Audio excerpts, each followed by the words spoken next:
Amanhã eu tô indo pra Roma. Você vai ser canonizada em Roma? Não, vou encontrar com o Leãozinho e Arnold Schwarzenegger. Você e Schwarzenegger e Papa Leão? Não. Qual vai ser a mensagem que você vai transmitir pro Papa Leão XIV? Leão XIII foi um papa que abriu as portas da Igreja Católica para a ciência. E aí a gente agora tem o Leão XIV. A questão climática já bateu a porta. Não é uma coisa que vai acontecer em 2030. Ela já bateu ou ela já arrombou a porta? Para mim, ela já arrombou. O Pantanal mudou muito desde que você chegou? Tem áreas de Pantanal que não existem mais. Você teve, em 2020, um ano de queima durante o ano inteiro. Minutos atrás, não tinha fogo aqui. Nós perdemos 3.300.000 hectares de vegetação nativa, algo em torno de 35 vezes o município de São Paulo. Mas, nossa, só de falar me arrepio. É o maior centro natural de reprodução de aranha azul do mundo. Ano passado, um fogo que veio do vizinho queimou 80% da fazenda. Como é que a gente faz para conviver com o agro, que é tão importante para nossa economia, sem acabar com a nossa natureza? Você tem a impressão que o brasileiro já admira e respeita o Pantanal ou ainda tem aquela velha visão de que é um grande lamaçal cheio de jacaré? Eu falo que todo brasileiro tem que ter oportunidade de conhecer o Pantanal. Possibilidade de contato com fauna que você não tem em lugar nenhum no Brasil. E para mim só se compara a Botsuana, Serengeti na África. Não é um lugar fácil. Não, o Pantanal é dramático. O Pantanal é dos fortes. Esquece cabelo penteado. Esquece ficar todo arrumadinho. Você vai suar pra caramba, que é muito calor. Você vai se descompor. E entre esse teu otimismo e esse teu pessimismo, o que é que você conclui? O Pantanal tem salvação? Você me falou que você tinha ido a Bonito, que estava muito chocada na época, porque tinha algo acontecendo lá. A água que deveria ir para o rio ia para a soja. Eu fui em cima do processo do Ministério Público. Então você conseguiu criar uma lei. Muito. Essa foi uma das várias. Que outras? E você já foi ameaçada literalmente do tipo, vamos te matar? Eu fiz uma denúncia no Jornal Nacional sobre a rota do tráfico de cocaína pelo Pantanal. E aí eu descobri, 40 policiais foram presos depois da minha reportagem. Uau. E quantos quiseram te matar? E a tua expectativa com a COP30? Tá todo mundo sofrendo. Não podemos deixar que só um determinado grupo se beneficie com o resto e apagar a luz do aeroporto e ir embora. Essa cidade entrou no mapa católico recentemente. Carlo Acutis, para mim, é um momento muito interessante da Igreja Católica. É você mostrar que toda pessoa pode fazer o bem. Você pode viver a santidade. E parar de querer postar. O importante é o resultado da minha ação. Aí tá a sua santidade, talvez. Não. O episódio já tá começando, tá incrível, mas antes eu tenho um recado importante para você. A gente percebeu que 81% das pessoas que assistem ao Em 3 Atos não estão inscritas no canal. É um gesto simples para você, não custa nada, é só apertar um botão agora, mas para mim é muito importante, faz toda a diferença. Então fica o meu pedido, se inscreve no canal e compartilha esse episódio com alguém que você acredita que vai gostar. Calma, o episódio já está começando, mas eu tenho só mais um recadinho para você. Se você quer estudar comigo, fazer todos os meus cursos e ainda uma mentoria ao vivo todos os meses pelo Zoom, vem fazer parte do Clube do Jornada. Todos os detalhes estão aqui na descrição do vídeo. Entra lá. Então, vamos para o primeiro ato?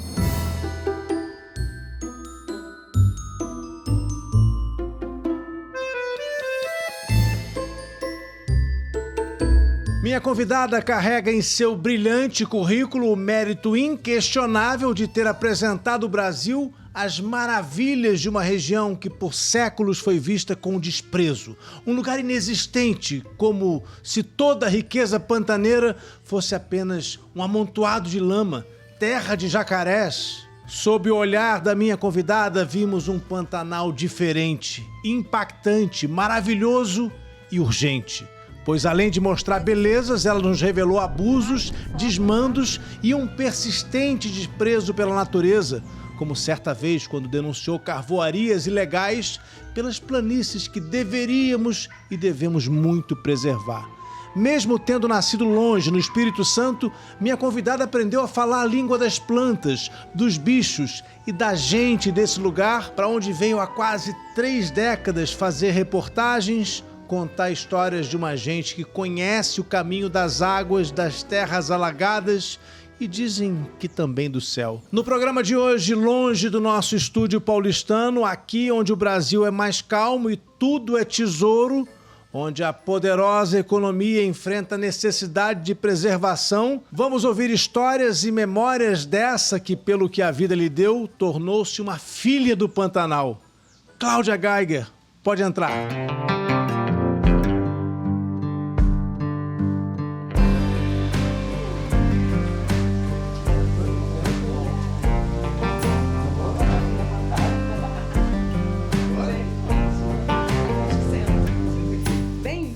Ao nosso Mato Grosso do Sul. Então, mas eu descobri que você não tá mais morando aqui. Tô sim, aqui em São Paulo. Fico indo e vindo. E Ilhabela? Não, Ilhabela eu vou fazer trabalhos. Porque na internet tá dizendo lá, Cláudia se mudou pra Ilhabela. Ah, não, isso é coisa de ChatGPT que tá inventando moda, que não é verdade. Qual é a história real? A história real é que eu mantenho minha casa aqui, mas tenho muitos trabalhos fora, então a minha base de verdade fica Mato Grosso do Sul, mas agora eu tô em São Paulo, eu acabei de chegar de Belo Horizonte, amanhã eu tô indo pra Roma. Olha só. Então fica indo e voltando. Você vai ser canonizada em Roma? Não, vou encontrar com o Leãozinho. Vai? Vou. Como é que é isso? Conta. Tem um movimento no Brasil e no mundo que chama Laudato Si. Sim. Por conta da encíclica do Francisco de 10 anos atrás, né, de maio de 2015. E essa encíclica dá as diretrizes para a Igreja Católica sobre as questões socioambientais. Só que nesses 10 anos, muita coisa não foi colocada em prática. E quando o Papa Leão XIV assumiu, ele trouxe à tona essa necessidade da Igreja Católica se envolver e promover ações de mitigação, enfim, de envolvimento da comunidade católica, e a comunidade católica tem 1 bilhão e 400 milhões de pessoas no mundo, então imagina se cada um fizer alguma coisa, a gente resolveu um monte de problema, né?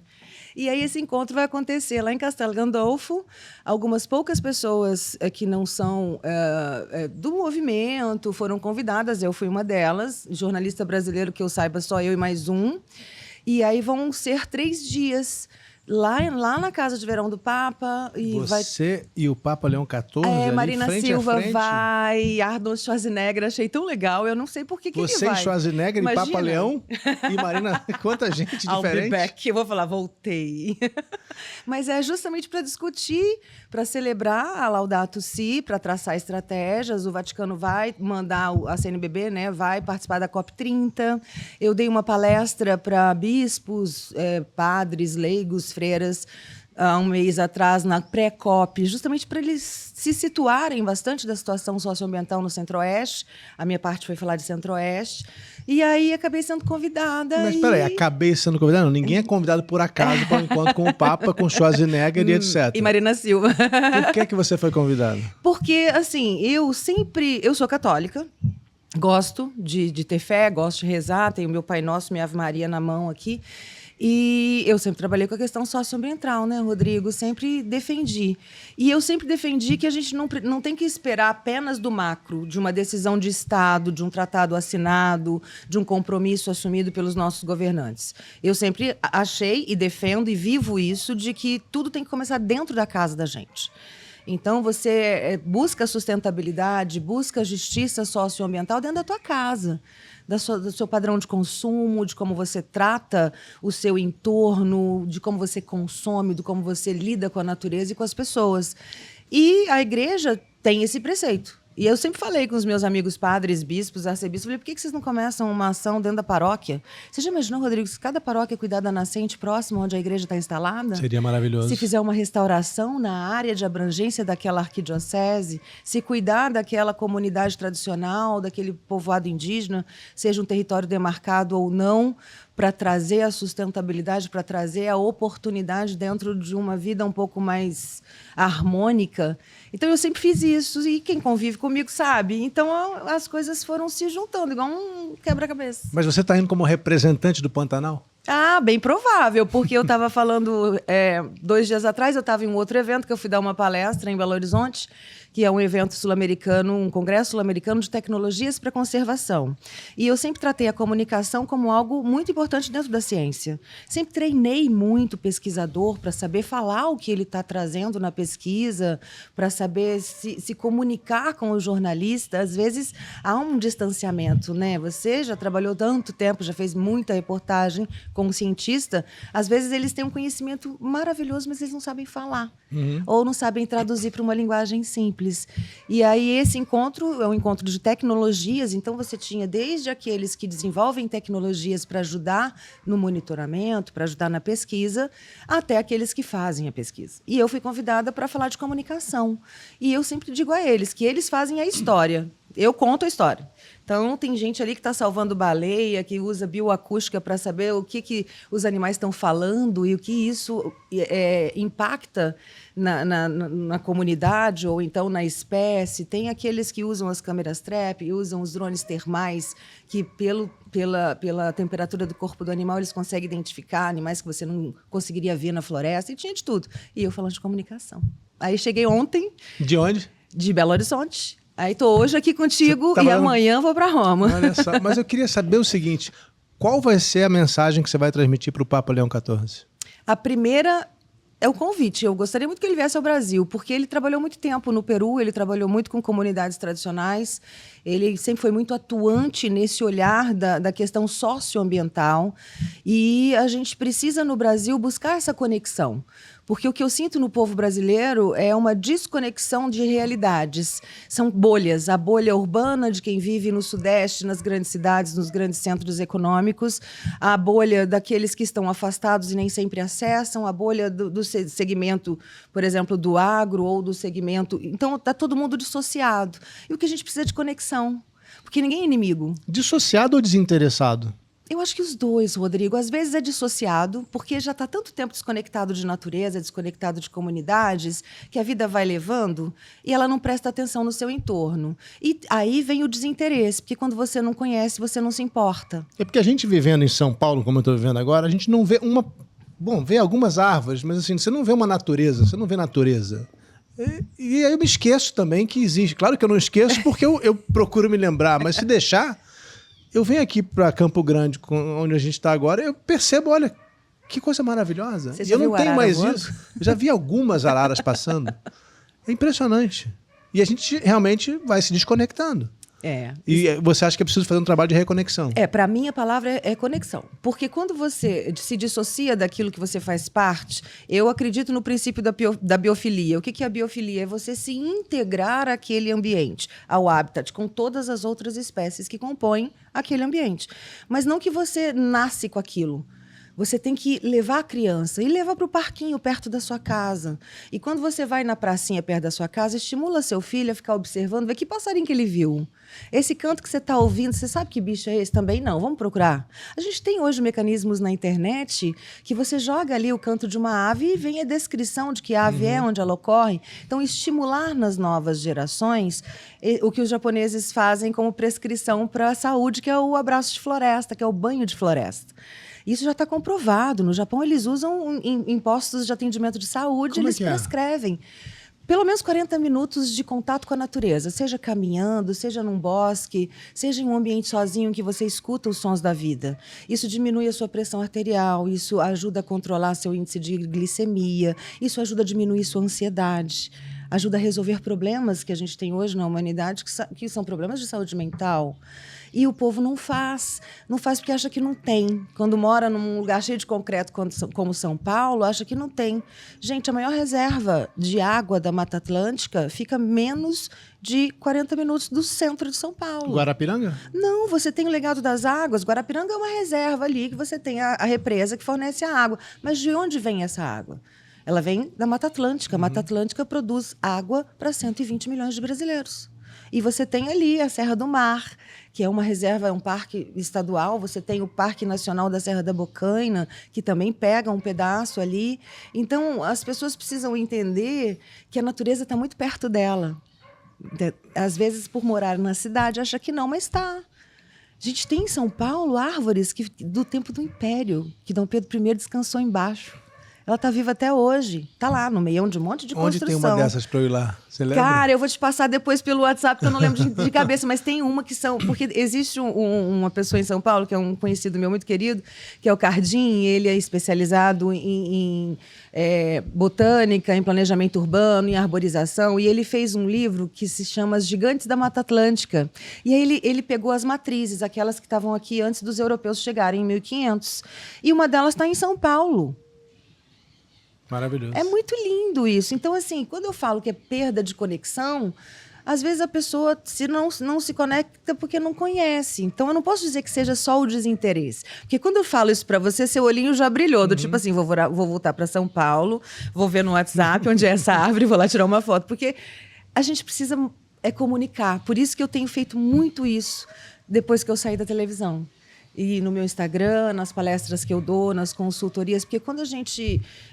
se faz um pouco de ponte, que é o que eu me enxergo hoje, de juntar pessoas que possivelmente jamais se encontrariam, porque os interesses não convergem, eu consigo plantar nelas uma sementinha. E eu, como você, que eu sempre adorei seus textos maravilhosos, sinto uma falta imensa das suas reportagens. Nunca vou esquecer uma que você fez lá em Berlim, das árvores que se falam. Amei aquela reportagem até hoje. Tem novidades sobre isso, inclusive. E assim, eu acho que a gente tem que encantar. Quando eu encanto com o que eu estou falando, eu desperto na pessoa a vontade de querer mais. E o querer mais, para mim, eu já fisguei. Eu já vou convidar para vir conhecer o Pantanal. Então, assim, se eu conseguir falar 5 minutos com um leãozinho, fofinho, a primeira coisa que eu vou falar é, vamos lá. Você quer que o Papa Leão XIV venha ao Pantanal? Não ao Pantanal, ao Brasil. O Pantanal é muito difícil, né? Porque é tudo muito distante, tem todo um staff de segurança. Ele ainda não fez uma viagem internacional desde que foi escolhido no conclave. Mas, assim, a primeira viagem do Francisco, depois de ser escolhido Papa, foi para o Rio de Janeiro. Sim. Por que não a gente não repete isso?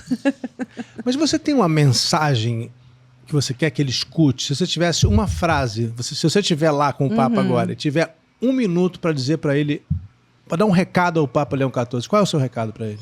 Eu gostaria muito que o mundo parasse de pensar no Brasil só como Amazônia. Eu gostaria muito que pensasse na conexão, porque a gente fala de Amazônia e ele trabalhou no Peru. O Peru é um país onde tem parte da Amazônia. Por que eu falo isso? Porque a Amazônia é só um dos nossos biomas, Rodrigo. E os nossos biomas, eles são conectados e interligados e interdependentes. Então, eu acho que a primeira coisa que eu falaria com ele, vamos olhar o todo. Vamos olhar o todo.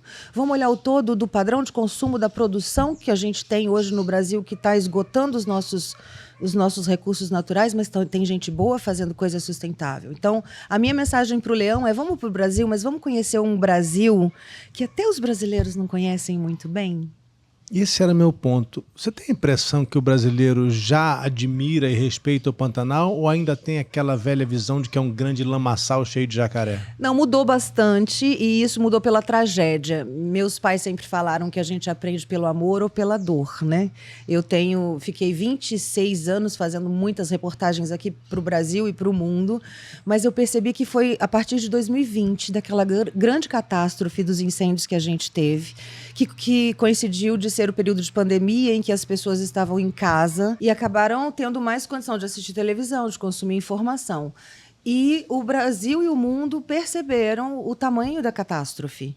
Porque imagina, você teve em 2020 um ano de queima durante o ano inteiro. Eu comecei a fazer matéria de fogo tipo janeiro, fevereiro, que é período de cheia.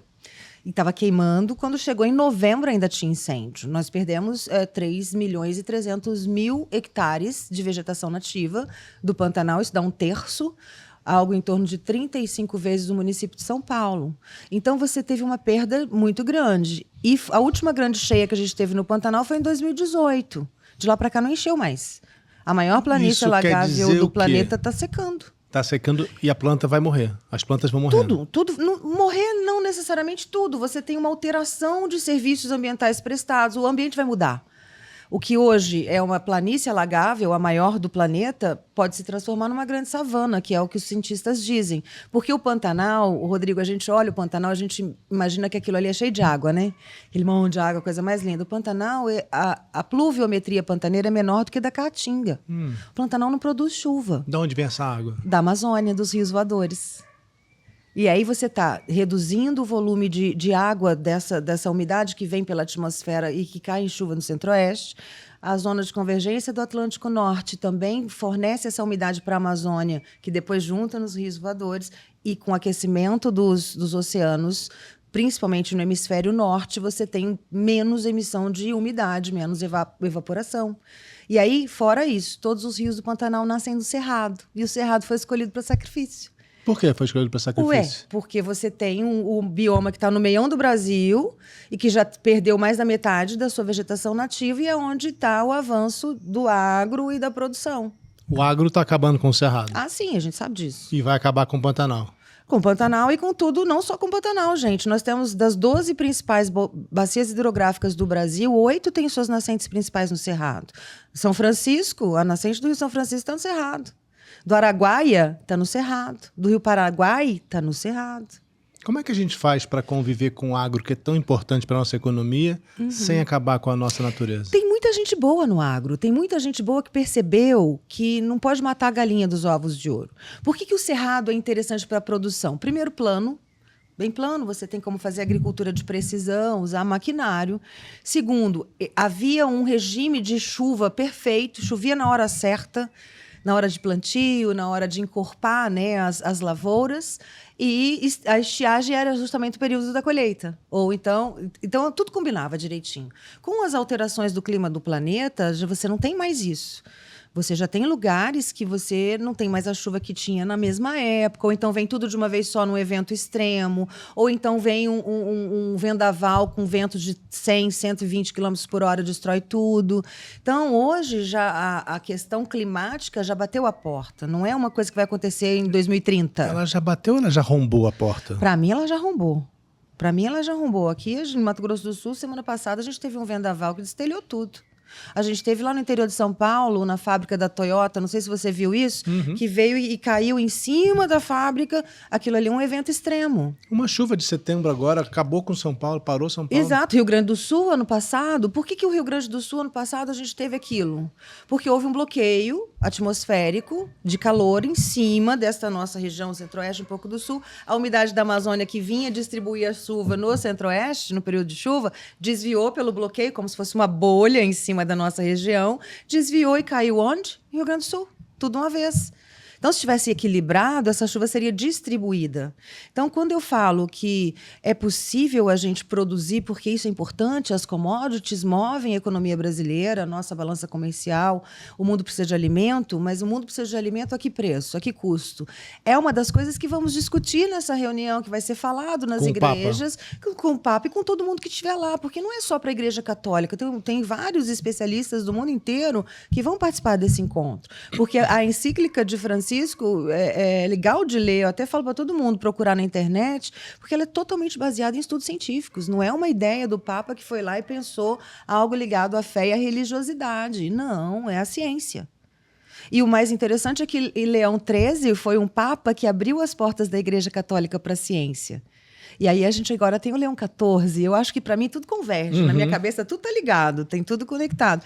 E o agro tem o poder de fazer a produção com sustentabilidade. Tem muita gente boa fazendo isso, porque também para eles é interessante, agrega valor no produto, ganha selos internacionais de respeito à questão socioambiental e manter o que ele precisa, que é o ciclo de água.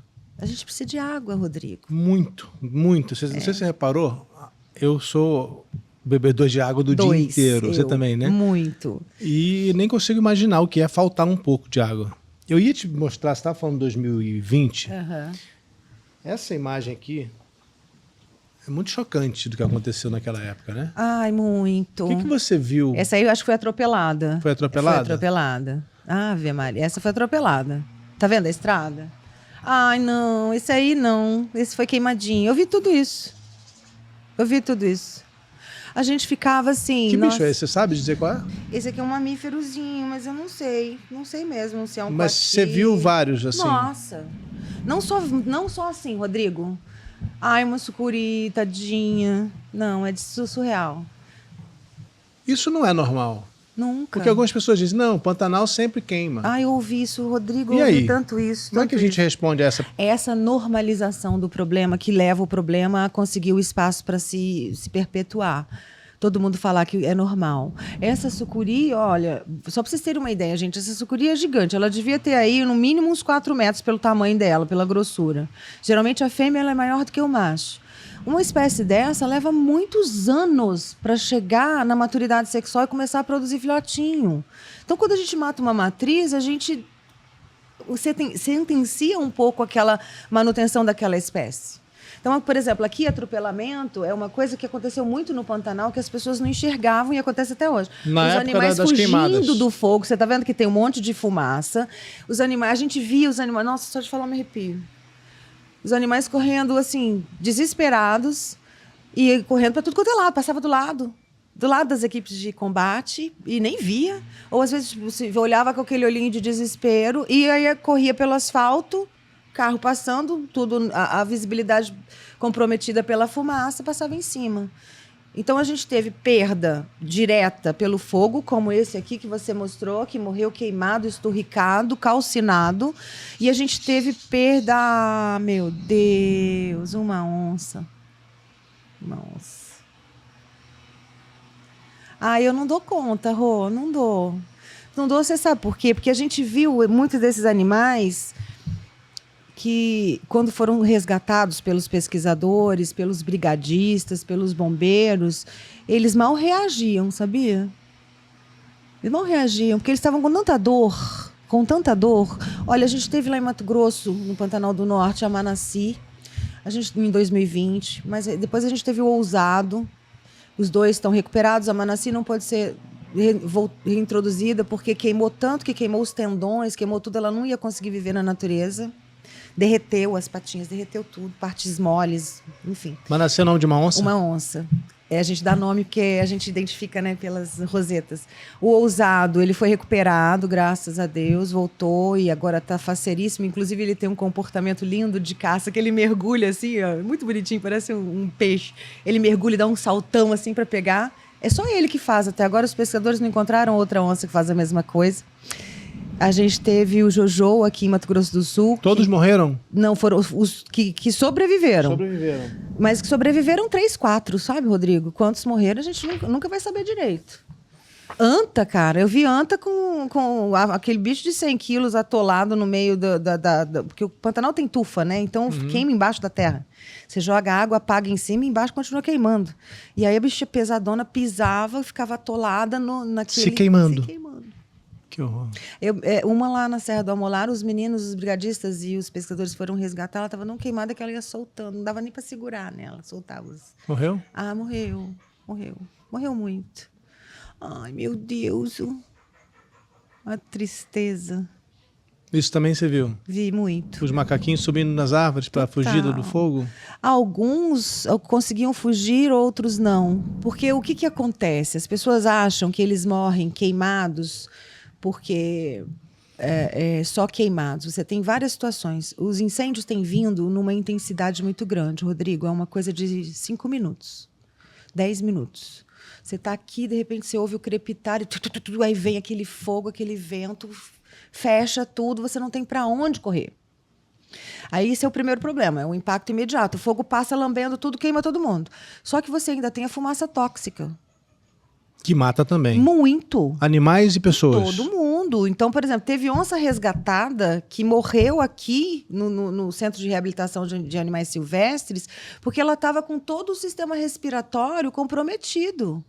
Comprometido, assim, estava com pneumonia, estava terrível. Queimou, teve queimaduras externas, mas internamente os órgãos estavam comprometidos. Então, a gente que respira essa fumaça durante o incêndio, os moradores ribeirinhos, os moradores das cidades pantaneiras, os brigadistas e bombeiros, a gente se expõe a um risco como se a gente estivesse trabalhando dentro de uma mina de carvão. As sequelas... Quais são as sequelas pra gente? É porque, assim... as pessoas pensam só no momento, né? Tá pegando fogo, vem aquela fumaça horrível, aí vem aquele vendaval que traz poeira, traz fuligem, traz tudo.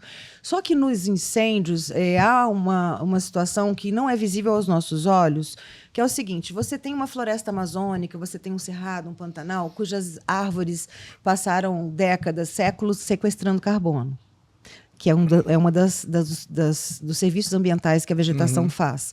Quando vem o fogo, que queima aquilo em um dia, todo aquele sequestro de carbono de séculos é lançado de uma vez na atmosfera. Questão número 1, gases de efeito estufa.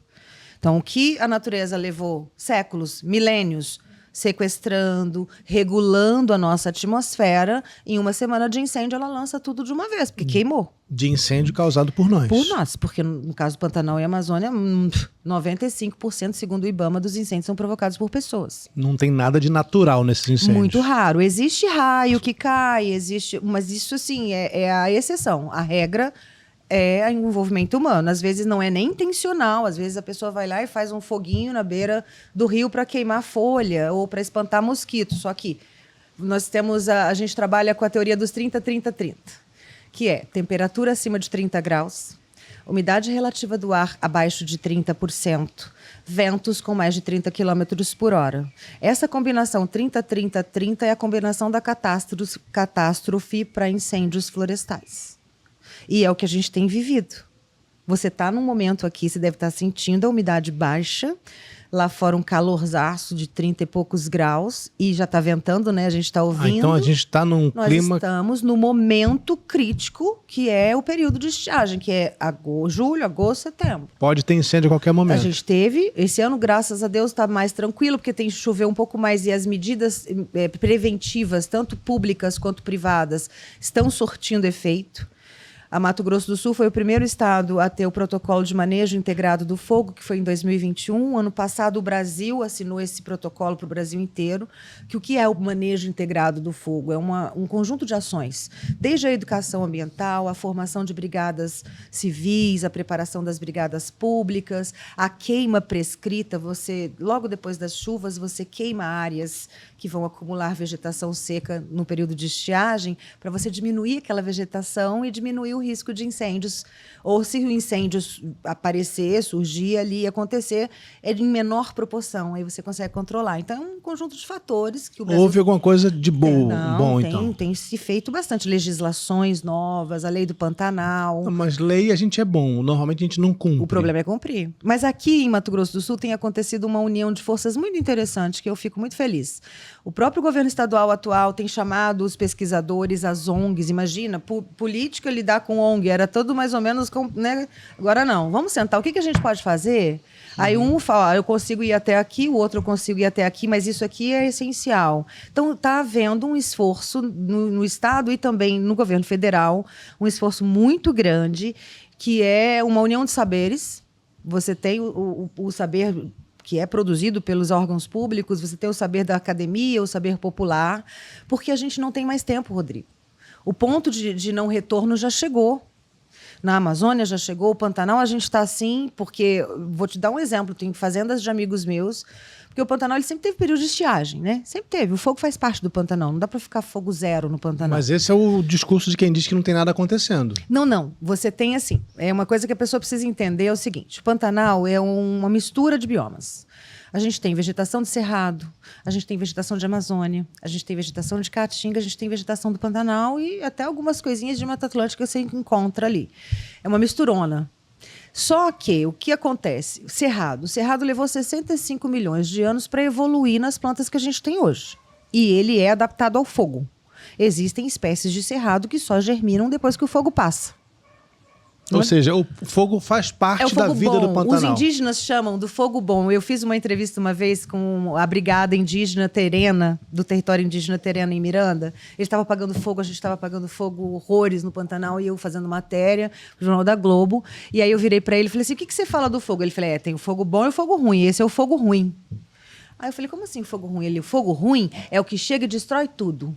Destrói as sementes que estão no subsolo, destrói os animais. O fogo bom, ele passa mais rasteiro. Eu achei tão interessante, porque eu fiquei imaginando o que é um fogo bom. E o fogo bom é natural, o fogo ruim é feito pelo homem? O fogo bom sempre foi usado, inclusive pelos povos originários. Isso você tem registro de presença humana do Pantanal de 10 mil anos. Sempre foi usado. Sempre foi usado, mas você tem que saber como, que é o que o manejo integrado do fogo está fazendo, que é essa legislação que eu te falei, que é saber a hora certa de botar fogo na vegetação para que ela não se transforme numa bomba relógio de vegetação seca que bate o fogo e queima tudo. Então você faz ali aquela queima que a gente chama de queima prescrita. Esse é o fogo bom. O fogo ruim é quando ele vem sem controle. O fogo bom você controla. Eu fiz cursos para entender os incêndios. Existem vários tipos de fogo. Você identifica que tipo de fogo que é pela cor da fumaça. Porque aí você sabe qual é a vegetação. Aí tem a cabeça do fogo, que é onde o fogo está caminhando para onde ele vai se expandir. Então, em vez de você combater aqui, você vai combater aqui, na cabeça do fogo. Porque aí você vai extinguir aqui, e não vai deixar passar para lá. Sim. Existe muita tecnologia em combate. E isso tudo está sendo aplicado. Isso é muito interessante. Então, quando eu falo que o Pantanal, o fogo faz parte da dinâmica pantaneira, não na intensidade e na frequência que a gente está vendo desde 2019. Você chegou aqui ao Pantanal em que ano? 1998, no século passado. Você passou mais de 20 anos como repórter aqui. Só como repórter foram 26 anos. O Pantanal mudou muito desde que você chegou? Totalmente, Rodrigo. Tem áreas de Pantanal que não existem mais. Não existem. O que eu vi, filmei, não existe mais. Porque assim... Para as pessoas entenderem, todo mundo pensa que o Pantanal é só o Pantanal da novela, né? Aquela coisa do rio. Mas dentro do Pantanal, a gente tem 11 pantanais, que são 11 fitofisionomias diferentes. Tem áreas do bioma Pantanal que não alaga, que é alto, que parece um cerradão, assim, tem uma coisa mais... Dificilmente você vai ver aquele rio que transborda. Tem outras áreas que tem o sobe e desce das águas, que transborda pra caramba. Tem áreas sob influência do rio Paraguai, que aí a cheia é balizada pela cheia do rio Paraguai. Tem área de influência do rio Aquidauana e do rio Miranda, então a cheia é balizada pela chuva. O rio só transborda se chove, se não chove ele não tem cheia. Então você tem uma série, você tem o Pantanal das Montanhas, que é a Serra do Amolar, que é uma cadeia de montanhas enorme que funciona como uma barragem natural e vai segurando a água de Cáceres e Poconé quando vem a cheia. Então, você tem momentos diferentes de cheia. Eu me lembro do Bonner, no Jornal Nacional, quando eu oferecia a pauta, ele falava assim, mas você já fez uma matéria de cheia do Pantanal no mês passado? Eu falei, então, essa cheia foi nessa região tal, agora é a cheia na outra. Porque a água leva 1 mês, 2 meses, 3 meses para chegar nos lugares. E o que ele dizia? Vamos colocar ou não vamos colocar? Ele me dava... Eu posso dizer que eu fui muito feliz na minha época de Globo, porque todas as pautas que eu oferecia, obviamente eu tinha que defendê-las com muito fervor, mas eu sempre entrei com as matérias. Porque eu vinha com conhecimento científico, eu vinha com conhecimento tradicional, e aí eu vinha com a imagem, ele falou, cara, não tem nem como negar, tá bom. E aí aquela história que você conhece bem, você tem 1 minuto e 30. Ah, meu Deus, não dá para contar essa história em 1 minuto e 30. Mas eu dava golpes, eu escrevia, fazia um texto que era muito amarradinho, que se cortasse alguma coisa, tinha que cortar a matéria inteira. Você fazia também. Aprendeu, né? Você fazia também. Eu sei que você tem sua veia de editor, você sabe que quando chega uma bem amarradinha, você fala, pronto. Deixa, vai lá, vai com 3. É isso aí. Eu estava pensando, quando eu estava vindo para cá, que deve ter sido muito ruim ser repórter no Pantanal enquanto a Cláudia Geiger estava aqui. Porque só dava você, não entrava mais ninguém. Que bonitinho. Não é verdade? Imagina. Mas é porque, assim, como eu falei no início da nossa conversa, o encantamento me move. Cara, eu sou de Mata Atlântica, eu sou de Cachoeiro Itapemirim, no sul do Espírito Santo. Eu nunca tinha pisado no Centro-Oeste, no Brasil, quando a Globo me falou, você quer ir para lá? Aí eu olhei, nunca me esqueço, estava na redação no Rio. O Schroeder, na época, era diretor, né? Diretor, ele virou e falou assim, temos uma vaga em Campo Grande. Vai lá primeiro conhecer para ver se você topa. Aí primeiro eu cheguei aqui de madrugada, não tinha uma alma na rua. Uma alma, juro, até hoje. Aqui é um lugar, assim, muito tranquilo. Tinha umas capivaras. Nossa, mas não tinha nada, aquele silêncio. Eu falei, caramba, tudo bem, vou ficar 3 anos. 27. Aceitou pelo salário? Não aceitei pela curiosidade. Porque eu falei com ele, cara, é um Brasil que eu, como brasileira, não conhecia. E aí eu falei eu me lembro como se fosse hoje dele falando, Geiger, você vai com o olho novo, com o olho de primeira vez. Eu falei, tá bom. E tudo para mim era encantador. Imagina, lá no Espírito Santo, no Sudeste, você Rio, quando a gente está viajando naquelas curvas assim na região do litoral, depois de uma curva vai aparecer o mar, né? Você tem aquela sensação, o mar tá logo ali. Eu tinha essa sensação de viajar aqui, aquelas estradas gigantes, retonos, falei, pô, não é mar, é o Mar Verde que eu via, né? O Mar do Pantanal.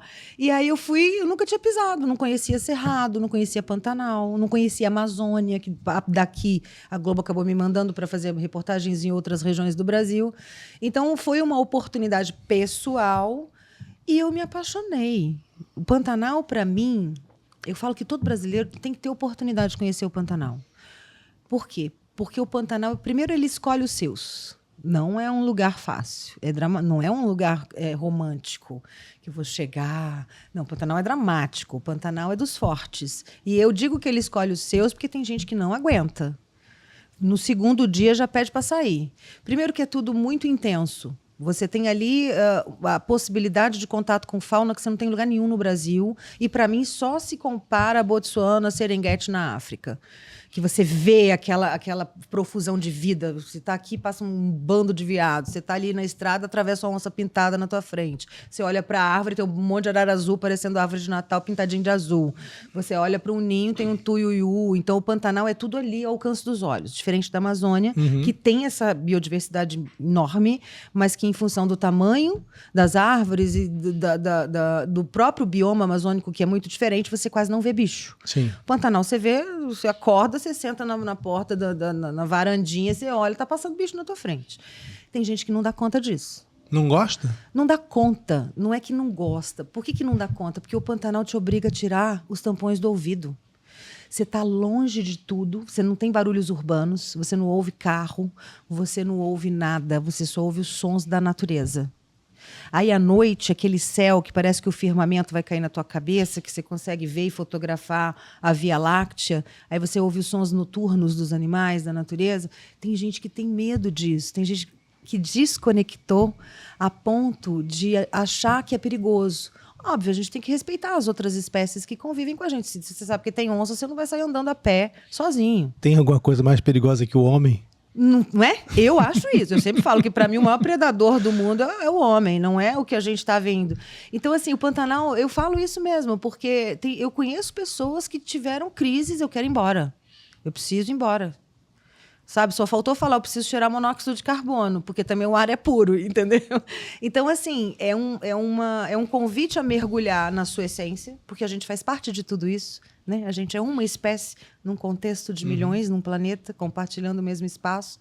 E aí a gente esqueceu disso, porque a gente acha que a gente é dono da parada toda, né? Que a gente pode usar tudo, que a gente vai consertar quando estragar, e a natureza está mostrando que não. E no Pantanal, para mim, eu conheço todos os biomas brasileiros, para mim o Pantanal é o lugar que mais te convida a refletir. Em todos os sentidos. Acho que por essa profusão de vida, você começa a ver que você é muito pequenininho. Existe uma filosofia que nasce no Pantanal. Eu falo que você se pantanaliza ou não. Eu convido os amigos, vamos pantanalizar? O que é pantanalizar? Esquece cabelo penteado, esquece ficar todo arrumadinho, você vai suar pra caramba, que é muito calor, você vai se descompor. Tem as pessoas que a imagem para elas é muito importante, né? E você vai se desconstruir, não adianta. Você vai pisar num lugar que vai molhar seu sapato, ou que vai ter barro, e que o seu carro vai atolar, você vai ter que, sabe? Ou então que tem poeira pra caramba, você vai ficar uma camada, uma máscara de poeira. Essa é uma. Outra, você nem sempre vai ter sinal de celular, de internet. Tem lugar que você não tem internet. Por mais que você tenha hoje tecnologias que você consegue acessar satélite, nem todo lugar tem essa tecnologia. E tem gente que surta com isso. Não é, menina? Eu adoro quando meu telefone não toca. É bom, né? Eu fico faceira. Nossa, feliz da vida. Tem lugar que... Por isso você aceitou fácil não entrar aqui com o celular, né? Quando ele chegou para mim, cadê o celular? Eu falei, já tá na bolsa. Eu adoro. Eu, quando tô fora de folga, eu guardo o celular na gaveta. Chego em casa à noite, eu deixo na gaveta. Só vou ver 3 dias depois. Amigos, me desculpem, alguns vão me ouvir. Eu tenho problema, já arrumei problema por isso, que eu esqueço muito também. Ai, mas não é bom? Não é bom sentir os amigos, você filhos, eu filho, e família, e ambiente. E o celular, ele te tira isso, sabe? A conexão te desconecta. Mas aí você chegou aqui, quando é que te deu o clique e falou, eu quero ficar aqui? Cara, foi assim. Tem uma série de coisas muito, muito malucas. Tem amor no meio? Tem. Eu conheci o pai do meu filho aqui. Foi assim. Era para ficar 3 anos. E eu, assim, não é fácil morar aqui, tá, Rodrigo? O povo do Centro-Oeste, principalmente Mato Grosso do Sul, ele é muito desconfiado. Muito desconfiado. Abrir a casa igual a gente está abrindo aqui é algo que só para amigos. Chegou a capixaba lá na TV Morena, opa! Aí, exatamente. Não só na TV, mas como quem é você? Você é filho de quem? Ou, enfim, eu sou filho do meu pai e da minha mãe lá de Cachoeira do Bamirim. E eu nunca liguei para muita coisa. Eu também nunca tive muito apego à vaidade da imagem. A gente se conhece há muitos anos, eu não sou o tipo que fica refém se eu tô gorda, se eu tô magra, se meu cabelo tá penteado, se eu tô com cílios de mini, não tenho nada disso. Mas isso faz parte da sua autenticidade. Pois é, mas isso incomoda, concorda? A mim nunca incomodou. Ah, bonitinho. Eu acho o contrário, eu acho que isso mostra a sua verdade, né? Muitas pessoas, quando você não se encaixa no quadradinho, que você não é o igual, você incomoda. Já te ligaram da Globo? Ô, Cláudia, bota a maquiagem aí. Não, já teve chefe que falou assim, dá pra você pentear o cabelo? Eu falei, cara, não tem escova. Não tenho. E aí, assim, teve um período que eu engordei, porque eu gosto de cozinhar pra caramba, eu sou italiana, sabe? Desculpa, não é isso. E aí, quando te falava, você falava o quê? Eu falava, tá. Tá, mas não faço. Nunca. E ainda mais, no Pantanal, eu cansei de tirar a bota e trabalhar descalça. Aí eu botava umas calças bem mais compridas que o meu pé, pra na gravação não aparecer meu pé. Já aconteceu uma vez no Globo Repórter, eu fiz no Globo Repórter, botando um calor lascado. E eu tirei o boot, obviamente é um lugar que eu conhecia, não estava com perigo de pisar em cobra, nada disso. E aí a imagem aparecia assim, minha calça comprida, e aparecia só os dedinhos assim. Aí a minha chefe falou, você estava descalço? Eu falei, vamos cortar essa imagem. E assim, eu também tenho o hábito até hoje de terminar, continuo gravando, estou fazendo documentário, essas coisas, de perguntar para o câmera e falar assim, posso pular na água? Eu falava assim, vai me usar? Não, não vou. Aí, ó, sou eu. Que lindo, você imprimiu. É bom ver foto impressa, não é? Eu adoro. A gente fica mais, né? Foi reportagem isso aqui? Isso aí foi no Globo Repórter, sobre a novela Pantanal, que a gente estava fazendo o Globo Repórter. Cara, foi muito engraçado isso aí. A gente estava gravando, um calor, dezembro, isso é no Rio Negro, na Fazenda Barranco Alto. E aí eu falei, gente, sinto muito. Aí as calças que eu uso são aquelas que tem um zíper assim na coxa que vira bermuda. Aí eu falei, dá licença, eu vou dar um mergulho. E foi tão interessante que eu dei esse mergulho, fiquei dentro d'água. Logo atrás passou de stand-up o Papinha, que era o diretor da novela. Ele só me chamava de Juma e eu o chamava de Velho do Rio. Ele, Juma, tu tá tomando banho? Eu falei, você tá fugindo do set. Eu vou ali, já volto. Ele de stand-up para dar uma relaxada na cabeça. Eu faço isso direto, Rodrigo, até hoje, qualquer rio. É óbvio que, assim, o rio que eu conheço é melhor, porque eu já sei quem eu vou encontrar ali dentro. Porque aí do lado tinha ariranha, tinha jacaré, tinha piranha. O bicho que você vai encontrar? Eu sei quem tá lá. Mas aqui não era perigoso nessa cena aqui? Cara... O jacaré não vai chegar em você? Não, porque tem técnica de entrar na água. Ah, você sabe desviar do jacaré? Oxi! Como é que é? Primeiro que você não pode pular dentro d'água igual a gente pula no mar. Esquece do tibufe. Esquece de nadar batendo o pé. Porque muitos animais, eles vêm pela reverberação. Entendeu? Então, quando você faz aquela bagunça dentro d'água, eles vão ver o que é. Eles acham que é cardume. Então, tá voando tudo, ó, vento do Centro-Oeste. Eles acham que é cardume, piranha é atraída pela reverberação, pelas ondas. Então, você entra tranquilo, sabe? Entrar pianinho, com o pezinho assim, para não pisar em arraia. Você vai arrastando o pezinho assim pra arraia não... E pronto. Agora, é óbvio, na Amazônia, quando eu vou nadar em rios lá, se tiver jacaré-açu, eu saio fora. Jacaré-açu não dou conta, não. Jacaré do Pantanal é mais tranquilo. Eu tava vendo umas paisagens bonitas aqui. Isso é Pantanal? Não, amiguinho, isso é bonito. Ah, é bonito. É isso que eu queria chegar. Isso aí, ó, vira ela, que ela tá invertida. Tá errado, é aqui? Tá errado, é aí. Isso aí, ó. Vou botar ó. óculos pra enxergar. Põe óculos. Isso aí é no Rio da Prata. Ah, então. Isso aqui mostra a sujeira, né? Ai, amigo, isso aí me matou do coração. Isso é no Rio da Prata, que aconteceu em 2020, 19 para 20, por conta... Porque, para as pessoas entenderem, Bonito, Jardim, Serra da Bodoquena, fica na parte alta, que a gente chama de Planalto. E lá é a influência de Cerrado e de Mata Atlântica. E os rios da parte alta formam o Pantanal, os rios do Pantanal. Então, nasce aqui em cima, vai descendo e chega na planície. Esse rio, ele faz parte da bacia do Rio Miranda. Esse rio é o Rio da Prata, que é o rio translúcido. Eu já mergulhei nesse rio com scuba, que em 10 metros embaixo d'água você tinha visibilidade como se estivesse do lado de fora. Coisa mais linda. Tinha? Tinha. Por que eu digo tinha? Porque de mais ou menos uns 10 anos para cá, o uso do solo mudou na região. Era uma região de pasto consolidado, criava-se gado. Então, estava tudo bem. Já estava consolidado, as pastagens, muitas com curvas de nível para segurar a água da chuva. E aí vieram as lavouras. Então, o que é esse barro chegando na água limpa aqui? Água que escoou de chuva, que escoou pelo solo nu, da lavoura, porque você tem um período, todo mundo fala no Brasil, a gente tem o plantio direto, o solo não fica nu. Mentira, você colhe a soja, entendeu? Aí fica um tempo vazio, que aí você vem plantando a outra cultura. Às vezes você planta imediatamente após a colheita, dependendo da região. Se não tiver que ficar o vazio, tem umas técnicas que são necessárias, mas fica exposta a terra. No caso, a terra fica exposta em outubro, novembro, que é o período de chuva aqui. Aí bate, desce e vai parar. Isso não tinha quando você chegou aqui? Não, de jeito nenhum. O que mudou? Você tinha água que descia suja, turvava, que a gente fala, os rios, mas assim, passavam umas 3, 4, 5 horas, aquele rio decantava, ficava limpo de novo. Natural, uma água que escorre em cima de uma vegetação, de um solo, vai levar sujeira para dentro do rio. Normal, qualquer lugar. A diferença é a quantidade de sedimento carreado e o tempo que está levando para limpar. Porque está vindo muito, entendeu? Então, por que está vindo muito? Porque você teve uma mudança do uso do solo. Você teve um incremento de lavouras na região de Bonito, Jardim, Bodoquena, gigantesco, que mudou todo o perfil econômico de uso do solo da região e, obviamente, afeta os rios translúcidos. Você tem medidas que estão sendo tomadas? Tem muita gente que está fazendo curva de nível, tem regras que estão sendo implantadas, mas basta dar uma chuvarada que turva tudo. Eu falo para os meus amigos, quando eles falam, eu quero conhecer Bonito, não vem na época tal e tal, tal. Mas isso é novidade, antes podia vir em qualquer época. Antes podia vir em qualquer época. Agora por causa... Eu falo, o povo não, né? Eu falo, porque o pessoal da cidade quer vender o pacote, concorda? Sim. Eu falo, na época de chuva você corre o risco de ter uma chuva torrencial em função de evento extremo, que chove muito mais do que o normal. Tudo juntou, é uma conjunção de fatores. E aí vai turvar a tua água, você vai ficar 1, 2, 3 dias com a água marrom e não vai ver nada. Alguns anos atrás, quando eu vim aqui, se eu não me engano, deve ter sido 2015, 2016. Você veio lançar o livro, Maria, né? Você me falou que você tinha ido a Bonito, que estava muito chocada na época, porque tinha algo acontecendo lá. Era isso. Era isso.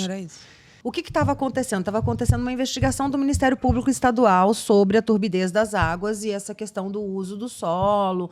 Tem uma região que a gente chama de banhado, que não chega a ser um pântano, mas é um banhado, ele é uma vegetação que filtra a água da chuva e que alimenta os rios. Esse banhado estava sendo drenado mesmo, para secar, para plantar soja. Ou seja, a água que deveria ir para o rio ia para a soja. Ou então não retinha no solo. Eles fizeram o que a gente chama de drenos, que são grandes canais. Tinham mais de 40 quilômetros de canais. Artificiais, feitos para irrigar. Canalzão não necessariamente para irrigar, mas para secar mesmo. Porque aí você puxa aquela água que estava na vegetação para o canal, e aqui seca, é plano, você mete soja em cima. Entendeu? E aí, esse banhado, o banhado do Rio da Prata, era o que alimentava parte do Rio da Prata com boas águas. E fora isso, você tinha outras áreas de pecuária que tinham sido convertidas para lavoura, sem fazer o que é preciso fazer, curva de nível. Estradas foram abertas, porque precisava passar aquelas máquinas gigantes. Era uma estradinha pequenininha de pecuária, que passava só a caminhonete, aí precisa passar a colheitadeira. E foram feitas sem dreno, sem cuidado, então toda aquela água, então é um conjunto de coisas. E aí você tem que estudar, eu tenho que me embasar, eu não vou fazer uma reportagem só mostrando um problema, mas por quê? O que tem? Então eu fui em cima do processo do Ministério Público. que tinham 3 perícias de 3 profissionais muito conceituados no Brasil inteiro, mostrando o problema dos drenos, o problema das estradas, o problema das lavouras, nessa ação civil pública que estava em andamento. E aí era só uma perícia, tinha mais de 1000 páginas, Rodrigo. Não existia aqui no Estado uma exigência de estudo, de impacto ou de um projeto de contenção para quando você ia fazer a conversão do uso do solo. Vou te dar um exemplo. Eu tenho 30 anos de pasto. Está consolidado. 30 anos de gramínea de pasto na minha propriedade. Está tudo bem, fiz curva de nível, está tudo bonitinho. Quero mudar para a lavoura. Você tem que nivelar o solo, você tem que aumentar a estrada. A lavoura é bem diferente da pecuária. Não existia uma exigência estadual de você ter ali um engenheiro agrônomo que vai fazer o seu projeto para você fazer o plantio direitinho, fazer a curva de nível, fazer aquilo.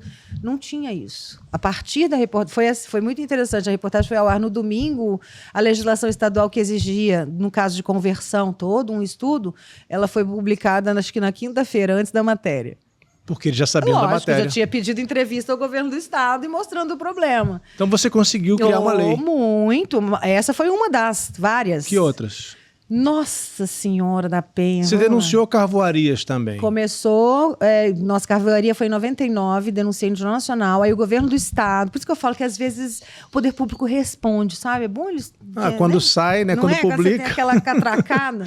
E aí eles criaram uma situação... Essa reportagem do Jornal Nacional foi muito interessante, porque eu fui para o Pantanal de Aquidauana, tem uma estrada, que é uma estrada estadual, que a gente chama Estrada do Aterro, que dos 2 lados tinha só uma carvoaria, eu contei 1000 fornos.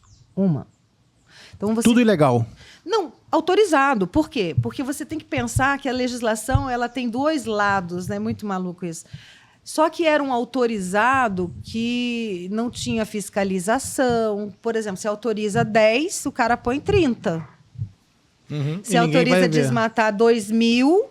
o desmate é autorizado, ou então o corte de árvores nativas isoladas, a supressão, isso a lei permite.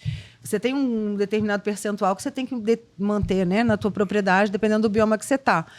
Então, o problema é que você tem que fiscalizar. Se o cara está fazendo aquilo que ele disse que ia fazer e que você autorizou, que realmente normalmente naquela época não acontecia. Agora o povo está mais assustadinho aqui. Mas, assim, aí a gente mostrou. E quando você faz a supressão vegetal, por lei, você tem que dar destino às leiras, ao que sobra, que é geralmente o carvão. Então, por isso que a carvoaria era autorizada, não naquela quantidade. E aí eu queria entender aonde que ia aquele carvão. Aí o povo não vai para siderúrgicas em Minas Gerais. A louca aqui me escreve para o governo de Minas pedindo quanto que entrava de carvão nativo para abastecimento dos fornos das siderúrgicas em Minas. E aí eles me mandaram. Era muito? O quê? Eu não me lembro de cabeça, mas era coisa assim, milhões de metros cúbicos de carvão nativo que entrava de Mato Grosso do Sul para Minas. E o que isso queria dizer? Isso queria dizer que era o nosso Pantanal, o nosso Cerrado estava virando carvão e fazendo produção de minério e de ferro. Aí eu cruzei com o governo de Minas, falei, olha, o carvão de vocês, nativo, está vindo daqui, ó. Vocês sabiam disso? Porque, querendo ou não, essas siderúrgicas vendem commodity, concorda? E ela precisa falar para o comprador dela em qualquer parte do mundo que ela não está destruindo tanto assim. Destrói, porque a mineração destrói. Mas, enfim, tentar mitigar. Mas não que ela está queimando o Pantanal. Exatamente. E o Cerrado. Exatamente. Aí o que eu fiz? Fiz a matéria do Jornal Nacional. Aí o governo de Minas começou a exigência de compra de carvão... Com certificação, né? Se era floresta plantada, se não era. E Mato Grosso do Sul proibiu as carvoarias no Pantanal. Total, em Bonito também. Proibiu tudo. E não voltou? Não. Então, você não acha mais um sucesso. Tem as minhas criancinhas, catadoras de iscas, que eu fiz a denúncia no Jornal da Globo. O que foi? Eu sempre me incomodei muito de andar por esse Pantanal e ver o quanto as pessoas são invisibilizadas. Todo mundo pensa no Pantanal, no bicho e na flora, na natureza exuberante. Mas tem gente morando ali há mais de 8.000 anos. Você sabe qual é o tamanho da população do Pantanal? A gente tem três grandes cidades. Corumbá, aqui em Mato Grosso do Sul, né? No Pantanal Sul, que a gente tem 65% do Tudo bioma. aqui a gente pode chamar de Pantanal. Não, aqui onde a gente está é Cerrado, a área de ocorrência de Cerrado.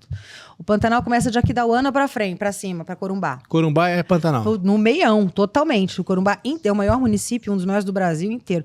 Aí eu não sei de cabeça não, Rô, mas não é muito, porque o estado de Mato Grosso do Sul inteiro tem 2 milhões de habitantes. Mas fora das cidades tem muita gente? Ah, tem. Você tem as fazendas, você tem os povoados, você tem os territórios indígenas, você tem muitos territórios indígenas demarcados que são dentro do Pantanal. Você tem Terena, você tem Cajuel, só o território indígena Cajuel são 530 mil hectares. Foi demarcado por Dom Pedro II, depois da Guerra do Paraguai. O Pedro II era um ambientalista. Total. Ele foi por causa dele, os Cajuel têm esse território gigantesco. Ele demarcou e deu de presente, porque os Cajuel, antigos Guaicurus, lutaram na guerra. Entendeu? Então você tem Terena, isso dentro do Pantanal mesmo do bioma, você tem Terena, você tem Guató, você tem Cajuel. Você tem um pedacinho pequeno na parte mais para cá, chegando já ali na transição para Cerrado, você tem Guarani Kaiowá. Então, é um lugar que sempre teve gente. Muitos indígenas. Muitos. No meu livro, tem uma parte que eu falo que os espanhóis, quando chegaram aqui pela primeira vez, eles devem ter levado o maior susto, porque tinham, naquela época... A primeira expedição europeia que passou aqui pela região do Pantanal foi o Aleixo Garcia. Isso foi nas primeiras décadas de 1530, uma coisa assim. Eles já estavam tentando procurar o ouro, não tinham encontrado Potosí na Bolívia ainda, aquela coisa do Eldorado. Eles subiam a Bacia do Prata, subiam lá por baixo, né? Entrava pelo Rio Paraguai para vazar lá em cima e chegar na Bolívia. E aí, o que aconteceu? A gente tinha Charaés, a gente tinha Paiaguá, que eram os índios canoeiros, que foram exterminados a mando da coroa. De Portugal? Sim, senhor. Não, da coroa do Brasil, na época, era Brasil Império, século XIX.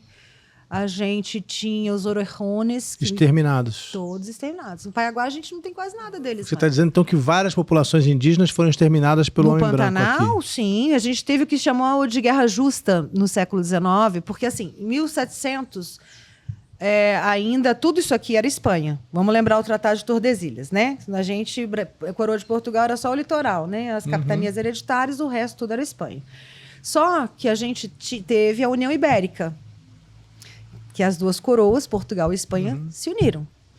E isso fez com que os portugueses muito espertos falassem, já que é tudo o mesmo reino, eu vou sair do litoral e vou debandar para o sertão, que foram as bandeiras.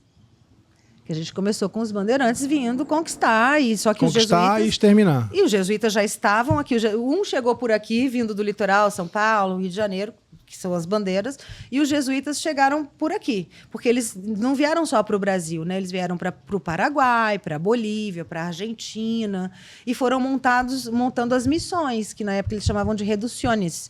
Então, aqui na nossa região, até chegar lá embaixo, no sul do Brasil, só nessa região tinha mais de 35 povoados. Ali onde é Aquidauana hoje, era uma cidade chamada Santiago de Xerez. De indígenas.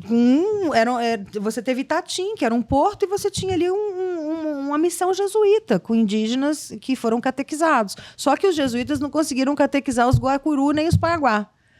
Só os Terena, que eram mais bonzinhos, menos bélicos. Os Guarani, tadinho, cansaram de guerrear. Eles eram grandes guerreiros, mas eles foram tão... né, que eles jogaram a toalha. E aí os Guaicurus e os Paiaguá, não. Aí o que aconteceu? Em 1700 encontraram o ouro lá na província de Mato Grosso, lá em Vila Bela da Santíssima Trindade, Cuiabá. Aí criou-se a província de Mato Grosso pelo então Império do Brasil. E ouro, por onde que o ouro descia? Pelo rio Cuiabá, que chegava no rio Paraguai, do rio Paraguai entrava no rio Taquari, do Taquari no Coxim, do Coxim pegava o rio Camapuã, pegava o rio Tietê e chegava em São Paulo. Esse seu colar tem algum significado? Esse aqui minhas amigas lá do Xingu que fizeram para mim. De onde? Do Xingu. Elas são o Aurá, elas fizeram e me mandaram. Eu sou toda cheia. Então você tem uma conexão com os povos originários. Amo. Minha casa é cheia de remo pendurado, assim. De todo lugar que eu vou trabalhar, os remos que eu uso, ou eu compro, ou eles me dão de presente. Aí tem uma onça, linda, porque meu alter ego, né? Uma onça, eu sou a Juma. Uma onça empalhada? Não, uma onça de madeira. Tem nos meus remos. Não, para, socorro. Odeio esses bichos empalhados. Odeio esses museus que põem bichos empalhados. Tudo bem, faz parte da ciência, é necessário, mas para mim dá uma dor no coração. Mas eu tenho muita coisa deles. Porque eu respeito. Eu acho que eu preciso mostrar ao meu filho, meus netos, aonde estão as raízes do meu povo. Sabe? Eu tenho ascendência italiana, meus imigrantes, todos nós temos nessa coisa do Espírito Santo muito, mas eu preciso plantar esse orgulho e o brasileiro não se orgulha, né? O brasileiro joga a questão indígena para debaixo do tapete. Tem uma parte do Brasil que detesta os indígenas, lamentavelmente, né? Exato, mas tem que estudar história, tem que estudar o que era isso aqui antes de 1500. Mas essa parte não gosta de estudar nada, né? Há uma certa ignorância generalizada e desejada. É porque dá trabalho. É igual criar filho, né? Todo mundo fala, nossa, seu filho é tão educado, só nós sabemos, né? Quantas vezes você fala 10 vezes a mesma coisa, você não deixa ficar bolado na televisão nem no celular para poder ser babá eletrônica, você vai botar para estudar junto, você vai sentar, vai na escola fazer reunião de pais, você não vai delegar para a escola nem para babá a criação do teu filho. Aí, quando o seu filho está adulto e deu certo, fala, nossa, que legal, né? Eu falei, eu que sei, né? Eu e o pai, você também, com a Ana. Então, essa coisa de você não querer... Voltamos à conexão, voltamos ao desinteresse. Nesse caso, é desinteresse. Porque eu me lembro como se fosse hoje, quando meu filho era pequenininho, aprendendo história do Brasil na escola. Ele chegou em casa todo faceiro, assim, mamãe, quem descobriu o Brasil foi um Pedro, meu filho chama Pedro. Eu olhei, como assim, filho? Eu estou estudando história do Brasil. Quem descobriu o Brasil foi o Pedro. Eu falei, ai, filho, vamos conversar, vamos mudar esse verbo. Ele, por que, mamãe? Eu falei, não, Pedro foi quem veio colonizar o Brasil. Quem descobriu o Brasil, não tem ninguém que descobriu o Brasil.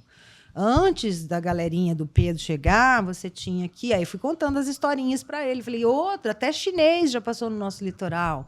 Vikings já vieram para as Américas. Hoje a gente com degelo lá na Groenlândia e no Canadá, você está encontrando vilas vikings de 1100 e pouco. Então, quer dizer, essa história de que foi Cristóvão Colombo que descobriu a América já venceu. Já caiu. Não é? E aí eu fui na escola do meu filho. Aí o meu filho... Ah, Jesus. Aí meu filho, no outro dia na escola, falou, prof, a minha mãe falou que você está ensinando errado. Ih, arrumou encrenca. Aí arrumou encrenca. Ela fui eu. Falei, não, prof, desculpa, mas é porque eu achei estranho meu filho aprender a mesma coisa que eu aprendi 30 anos atrás. O conhecimento, ele evolui, a história não é estática. Você descobre uma coisa aqui, você descobre, eu acompanho você com as suas peregrinações, acho maravilhoso cada vez que você traz uma novidade dentro de um contexto que há mais de 2000 anos as pessoas acham que é uma verdade absoluta e a gente sabe que não é. Muita coisa, né, vai se reescrevendo. Então, assim, na questão indígena, que eu, quando morava no Espírito Santo, eu não tinha essa consciência, porque lá quase não temos comunidades indígenas e territórios indígenas, é muito pouco. Você tem antepassados indígenas? Não tem. Já fiz até aquele testinho do DNA. É mais europeu? Não, é mais europeu.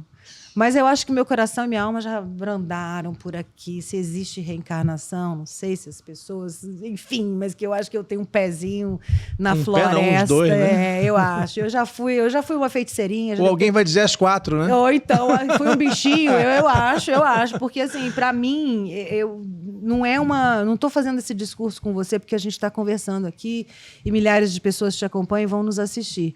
Eu tenho paixão pela natureza e isso eu aprendi com os meus pais. Na lá no Espírito Santo do ainda. meu livro, eu falo que o mundo prescreve, que é a sustentabilidade, que é o abraço de floresta, eu aprendi por instinto com os meus pais. Porque a gente nunca teve uma condição financeira que nos permitisse viajar para grandes lugares, então a gente não tinha essa coisa de férias e ir para muito longe.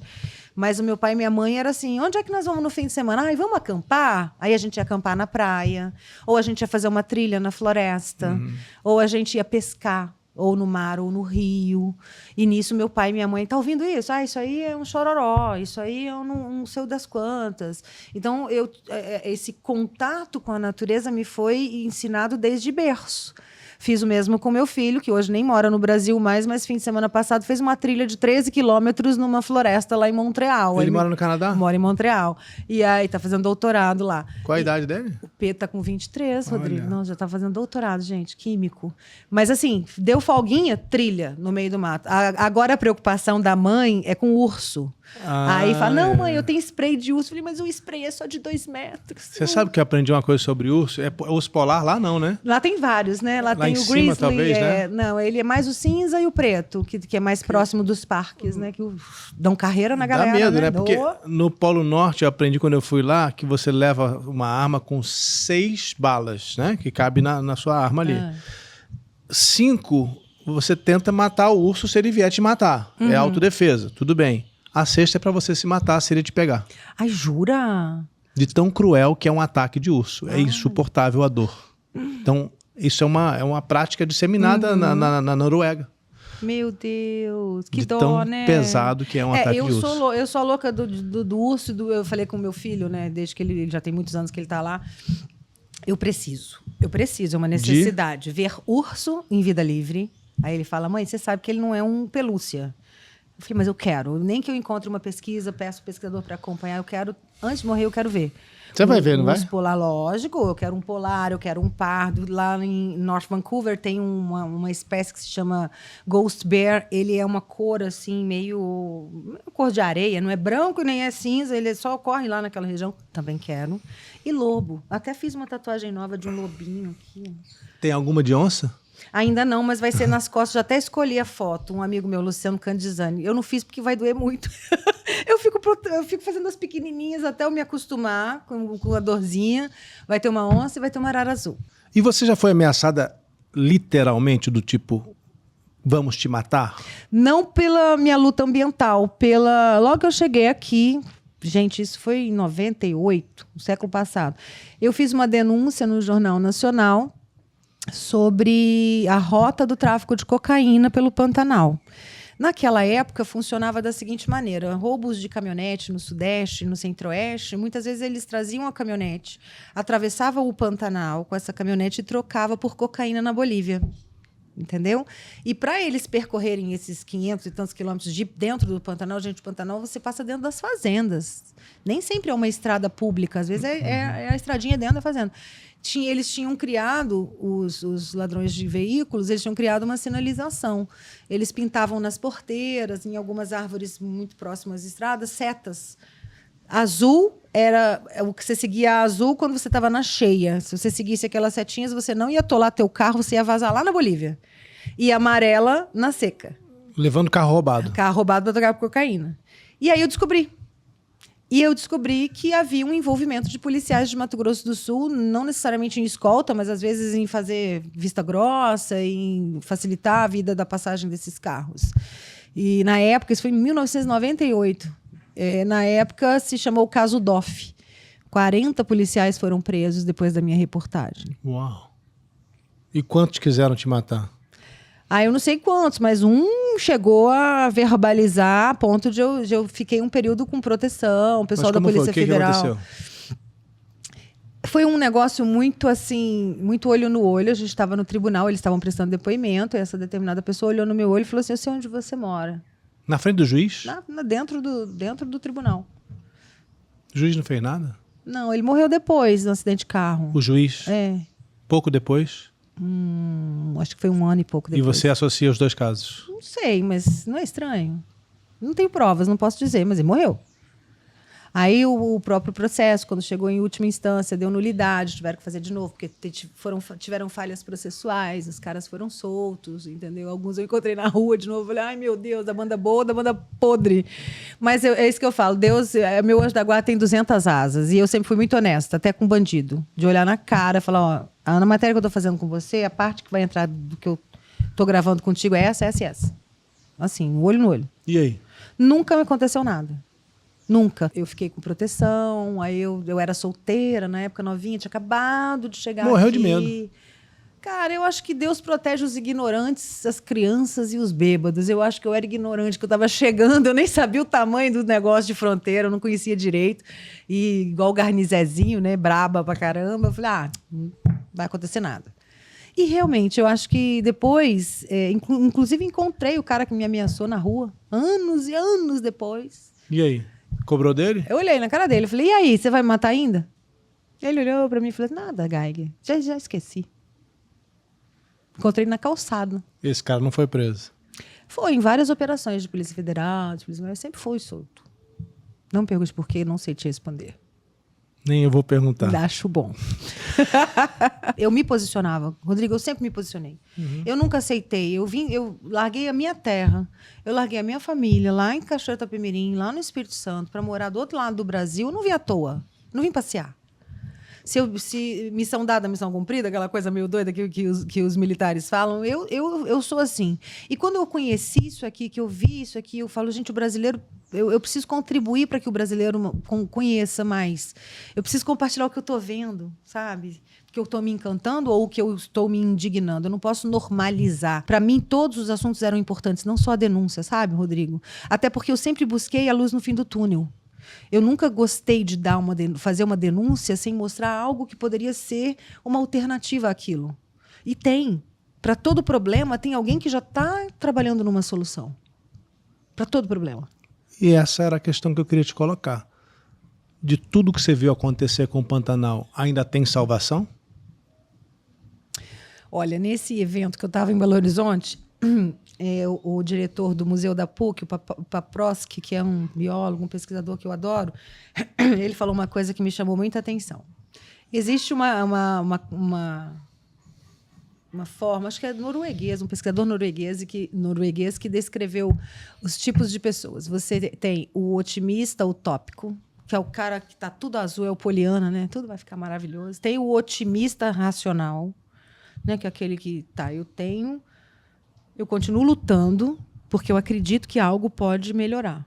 Tem o pessimista racional, do tipo, eu acho que não vai dar certo, mas eu vou continuar lutando. E tem o pessimista catastrófico, do tipo, acabou tudo, então eu vou viver muito bem, vou tirar o que eu puder desse momento, desse planeta, e o resto que se dane.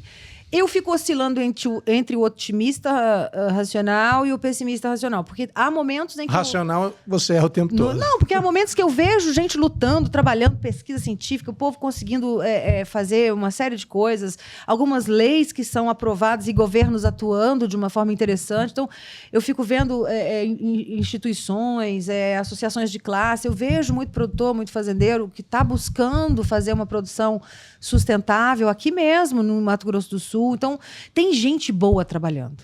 Aí eu fico feliz. Puta, deu certo. Recuperamos o rio tal, salvamos a espécie tal, o cara está produzindo sem destruir, aumentou a reserva da fazenda dele, tá?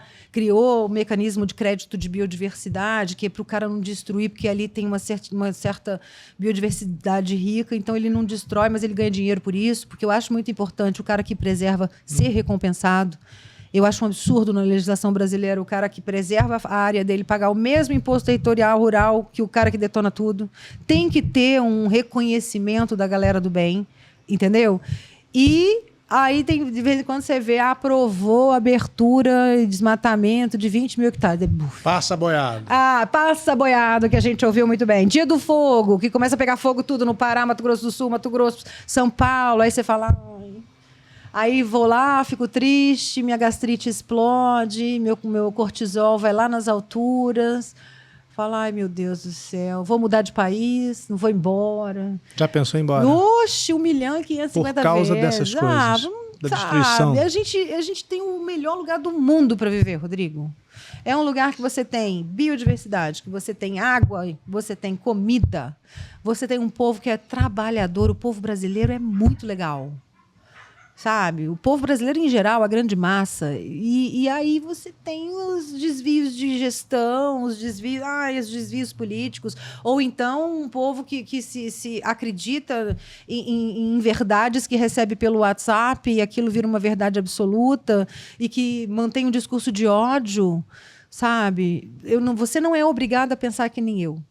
Mas eu preciso respeitar o que você pensa e você precisa me respeitar. E vamos viver muito bem. A gente viu no Brasil, nos últimos anos, famílias se diluindo por questões políticas. Um é Bolsonaro, o outro é Lula, e ninguém se gosta e se rasga. Como se só houvesse esses dois no mundo, né? Você já entendeu? E aí, o que acontece nessa parada? Isso é uma hipótese, Cláudia Geiger. Quando você... tem esse discurso de ódio, de segmentação, de separação, você abre caminho para os que estão com uma má intenção conquistarem espaço, concorda? Uhum. É isso. E aí eu acho uma burrice monstra.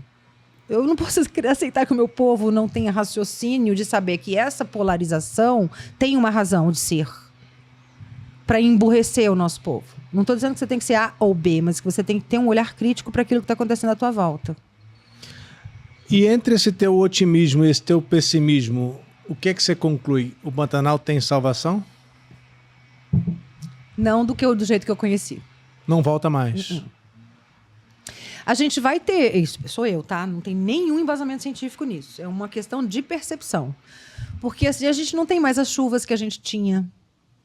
A gente não tem. A gente não tem mais a cheia que a gente precisa do Pantanal. A gente não tem.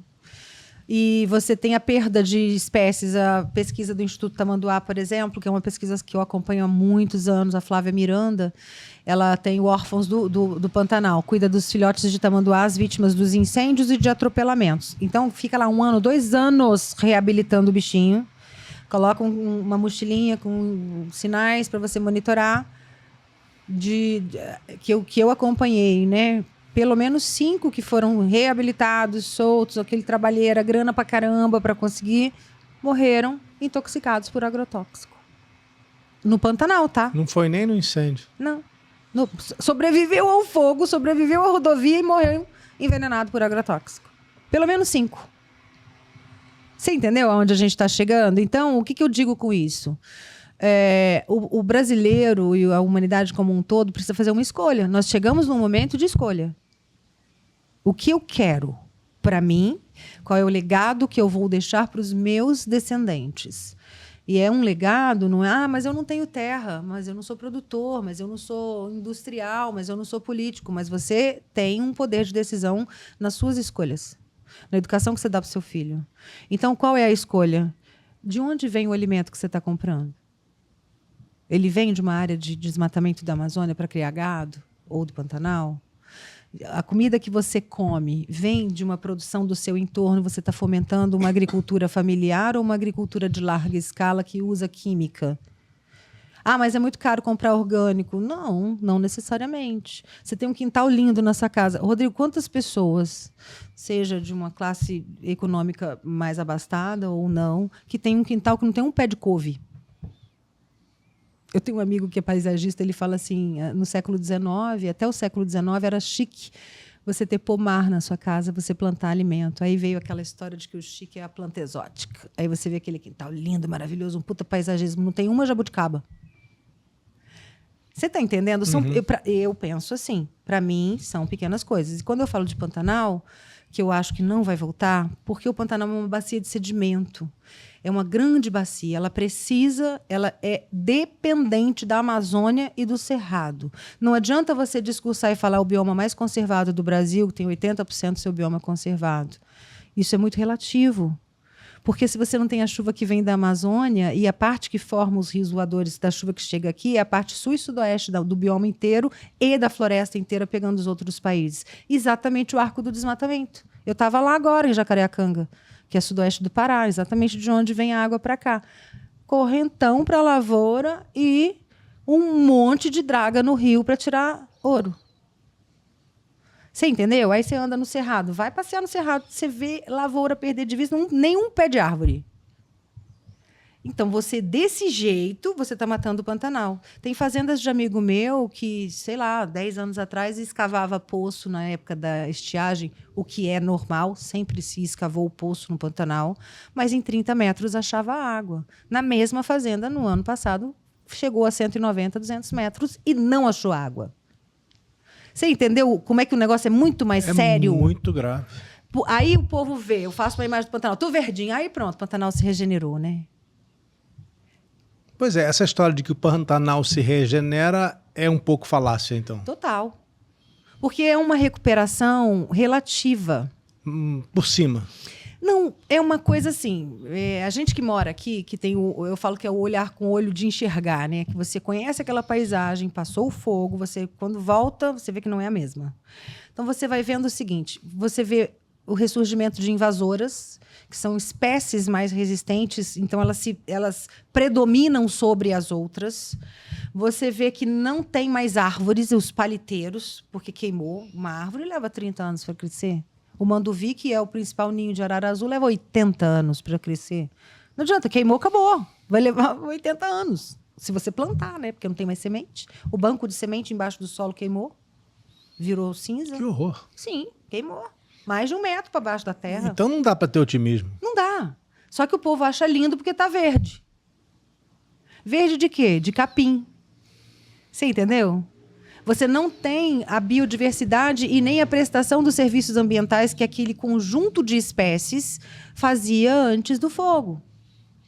Então, esse ano de 2024, quando queimou na parte do Pantanal ali onde tem a Caimã, onde é a base do Instituto Arara Azul, é o maior centro natural de reprodução de arara azul do mundo.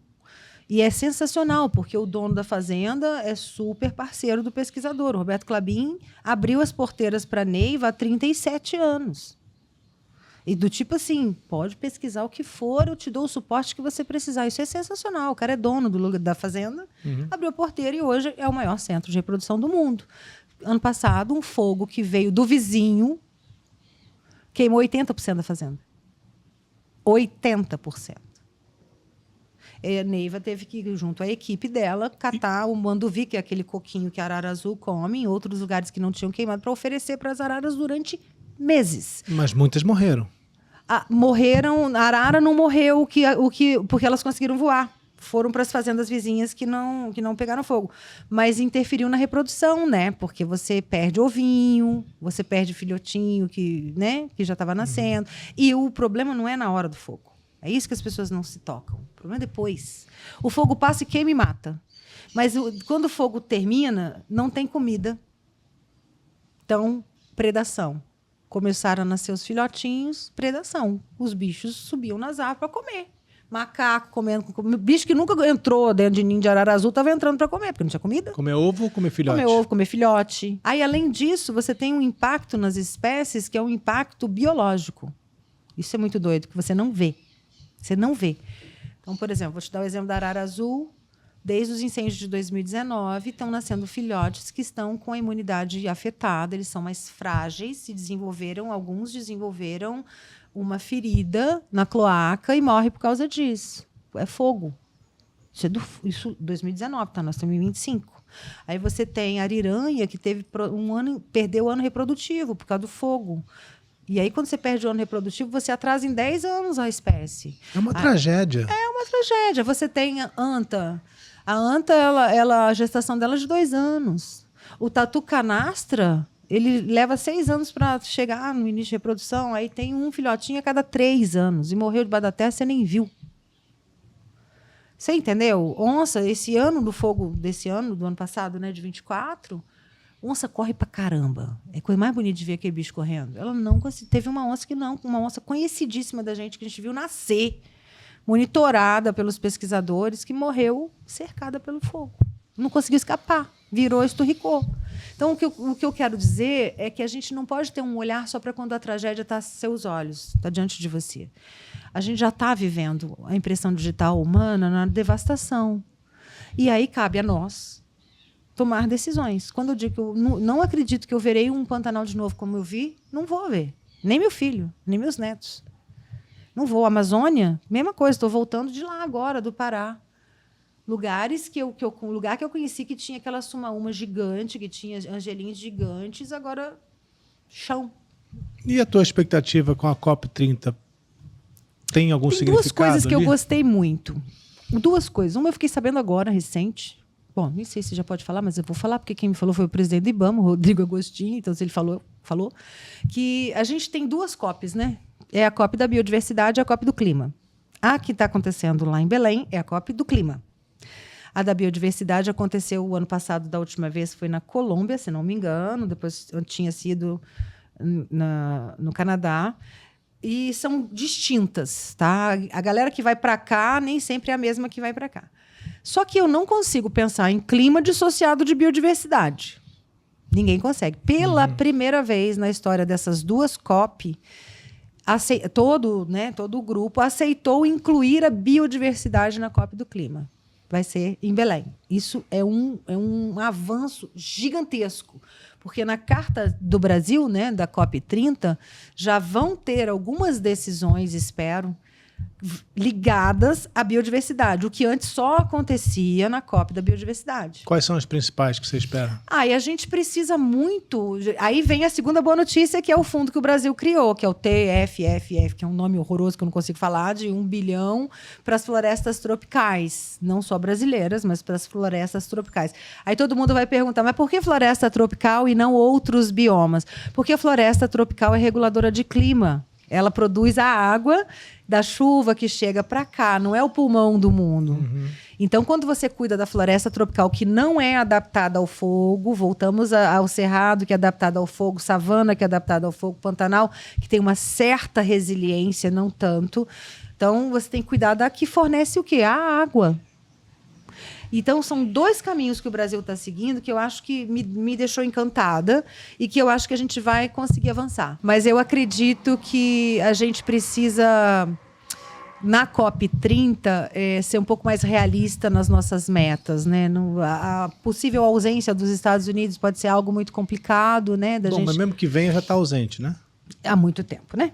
Mas eu acho que, assim, o Brasil está conseguindo um protagonismo interessante nessa reunião de vontades para que algo seja feito. Porque está todo mundo sofrendo. Está todo mundo sofrendo no mundo inteiro. E não podemos deixar que só um determinado grupo se beneficie com o resto e apagar a luz do aeroporto e ir embora, sabe? Então, eu acho que as pesquisas brasileiras, o fato de ser na Amazônia, dentro do bioma amazônico, é importante também. O que você está fazendo depois que você saiu da Globo? Palestra? Menino, olha, foi tão difícil essa reorganização de carreira. Eu lembro que a gente até já conversou sobre isso. Antes mesmo de eu sair, a gente tinha conversado, você estava se reorganizando. Ainda não tinha saído também. E eu saí abruptamente, porque não foi planejado. Foi assim, um primeiro momento muito difícil, porque foi logo depois. Eu saí. Que ano foi? Que mês? 22, julho de 22. Minha mãe tinha acabado de receber um diagnóstico de câncer. Foi muito impactante pessoalmente para mim, então foi muito difícil. Aí ela acabou falecendo meses depois. E nesse tempo veio a sua demissão? Eu saí da TV Morena, a demissão da TV Morena. A minha saída foi, acho que uma semana antes dela fazer a cirurgia para a retirada do câncer dela. Mas tudo bem, Deus está no comando. Já passou. E aí, 23 foi um ano muito difícil, porque foi um ano de luto, de perda. Minha mãe morreu no dia do Natal, tomando café da manhã comigo. Ela estava curada, teve um infarto. Não. Foi um negócio assim, eu falo, cara... Eu ainda olhei para cima e falei, porra, sacanagem. Sabe quando você olha e fala assim, oi? Né? E aí, o 23 foi um ano muito assim, mas eu tive muito apoio dos institutos de pesquisa que me contrataram para fazer consultoria estratégica. Eu fui contratada para fazer 2 documentários sobre Mata Atlântica, que foi muito legal. Um sobre o Parque Nacional da Serra da Bocaina e o outro Parque Nacional de Itatiaia. Eu fui iniciar um documentário que eu estou terminando agora nessa região, no sudoeste da Amazônia, do fogo na Amazônia, e que agora o problema não é mais o fogo principal, o problema agora é garimpo. Quer dizer, quando você acha que você está respirando, vem pá, e derruba, e vai ficar pronto esse documentário para o meados do ano que vem. Então, eu tive, assim, muitas coisas novas surgiram que eu pude fazer, que eu não podia fazer quando eu estava vinculado à TV. E palestras, que eu adoro, você está vendo a pessoa falar pelos cotovelos. Temática ambiental, Pantanal? Temática ambiental, não só Pantanal, isso que é interessante. Eu tenho sido chamada para falar sobre a questão da comunicação científica em vários lugares, porque eu sempre defendo que os cientistas eles precisam saber se comunicar para que o conhecimento deles seja propagado. Meu sonho de consumo é que o conhecimento científico seja assunto de boteco. Sentei com um amigo no bar e a gente conversando, porque aí sim você tem a informação sendo diversificada. Treinamentos, muitos treinamentos até corporativos, porque as pessoas precisam aprender a falar, a se comunicar. Não é media training. Não, eu faço media training. Quando querem, eu faço. Mas eu acho que a comunicação assertiva, a comunicação empática, é você saber ser líder, é você saber se comunicar com o seu entorno. Entendeu? Isso eu tenho feito bastante. Palestra, consultoria desses institutos de pesquisa de universidades. Cara, a universidade me contratando para fazer consultoria de comunicação para determinado projeto. Então você não parou? Não parei. Eu não estou muito assim, no você tá vídeo. sempre ocupada? Estou sempre ocupada. E Instagram, que eu adoro. Eu esqueço, às vezes, de publicar, mas eu preciso. Adoro. Aí acontece uma coisa, o povo me liga. Ai, você não vai se posicionar? Eu falei, eu? Ah, tá bom. Aí eu vou pesquisar, vou lá e falo. A gente teve um caso terrível aqui de um senhor que foi morto por uma onça e virou um problema. A onça come gente. Eu falei, a gente come gente, a gente come bicho, né? Concordo. Todo mundo que é carnívoro come carne. Então você tem que entender o que aconteceu ali. Foi um fato isolado? Aí houve um gerenciamento de crise, um monte de notícia falsa em todos os veículos. A onça virou a bruxa má do oeste, o povo começou a perseguir a onça. E aí a gente teve que fazer, eu nos bastidores, junto com os pesquisadores, eles, o TV tal me ligou, o jornal tal me ligou, o que eu falo? Eu falei, vai nessa narrativa. Vai. Eu participei de um seminário, foi realizado aqui pela própria Federação da Agricultura, SOS Pantanal, Onça Fari, Caimã, vários institutos de pesquisa se uniram à Federação da Agricultura para gerenciar essa questão de convivência com grandes felinos, no nosso caso, onça pintada. Aí que eu falo que mudou. Quando que uma federação da agricultura ia chamar cientista, pesquisador, ambientalista, eu como jornalista, para a gente sentar e encontrar um caminho de gerenciamento de crise? Não, nunca. Um é contra o outro. Hoje está havendo essa convergência que eu acho que é um bom caminho. Então, assim, tô aí. E escrevendo. Agora eu tô nos livros infantil. Não tenho editora ainda, Rodrigo. Ah, é? Não tenho. Livro infantil sobre... Eu me incomodo profundamente com as crianças brasileiras só gostarem e lerem muito livrinhos com fauna da África, né? Toda criança conhece elefante, girafa, hipopótamo, concordo? Quando meu filho era pequeno, ele sofria muito com as minhas ausências. Então, quando eu voltava das matérias, das viagens, eu transformava a minha pauta numa historinha para ele entender o que eu estava fazendo. E eu escrevia. Deixava quieto, contava para o Pedro, para os amiguinhos do Pedro. Esses tempos atrás, uns amigos meus falaram, por que você não resgata isso? Aí eu comecei, agora eu estou compilando, aí eu escrevi mais 2 historinhas, tudo pequenininho. A ideia que eu tenho é de fazer uma coleção infantil com livrinhos de 20 páginas, ilustradinhos, e sempre com informações corretas, científicas, mas com a linguagem infantil, porque era o que o Pedro adorava, e hoje eu tenho sobrinhas netas, e aí elas gostam também. Eu falei, putz, então a linguagem tá legal. E aí eu acrescentei um livrinho que fala do fogo, outro que fala da água, que de legal. onde vem a água. Já estão prontos? Então, o da água eu tô terminando, o resto já tá tudo pronto, só não tem desenhos? Editora. Não tenho ilustrador, isso aí. Vai fazer? Não tenho. Se eu filmar... não é o objetivo? Não, gostaria de ter, mas eu preciso ter um contrato com uma editora. Aí o valor eu pago um ilustrador, entendeu? Mas tá pronto, eu preciso aí, editoras. Aliás, deixa, por favor, qual é a maneira das pessoas te contactarem? Olha, tem o meu Instagram, mas se quiser botar aqui embaixo, pode botar meu telefone, que é WhatsApp sempre. E tem pelo Instagram meu também? E-mail e meu Instagram, que são os melhores caminhos. Depois o e-mail qual é? É claudia.geiger@gmail.com. Bem Pronto. facinho. E o meu telefone, 67, Mato Grosso do Sul, 981181212. Não passem trote, que é sacanagem. Tem aqui, a gente está aqui num lugar, né? Essa cidade entrou no mapa católico recentemente. Ai, Carla. E eu queria saber como é que você sentiu esses acontecimentos, se você de alguma maneira se envolveu, se interessou. Fiquei muito feliz, porque assim, a capela da igrejinha, né, onde houve o milagre, eu não conheço a mãe do menino, né, que foi o milagre, não conheço pessoalmente, o Mateus, mas eu já fui nessa capela, já fiz reportagem lá, já entrei ao vivo, conheço toda a comunidade. E assim, desde sempre a gente, né, desde que começou esse caminho, né, da beatificação, da canonização, eu sempre acompanhei, acho lindo, porque primeiro é a cidade que eu moro. Então, é gente que, se bobear, vou encontrar lá no supermercado e nem sei que eu vou encontrar o Mateus. E o Mateus ajudou num processo de reconhecimento de um santo. Segundo, Carla Cucci, um jovem, que eu acho muito legal isso. Acho muito legal porque todo mundo está falando, né? O santo de calça jeans que usava notebook. Eu até postei no meu Instagram falando sobre isso. Mas é interessante a gente encontrar a santidade no outro. Não estou dizendo que é tudo de bom. Eu tenho todas as minhas reticências na minha fé, na igreja. Igreja onde tem homens, né, existem falhas. Mas eu costumo dizer que eu gosto de ter fé porque eu gosto. Eu gosto. Fé para mim é uma escolha. E eu gosto, adoro o JC, acho ele um cara sensacional, meu parça, eu tô aqui, ele tá aqui com perto, converso, brigo, reclamo, adoro.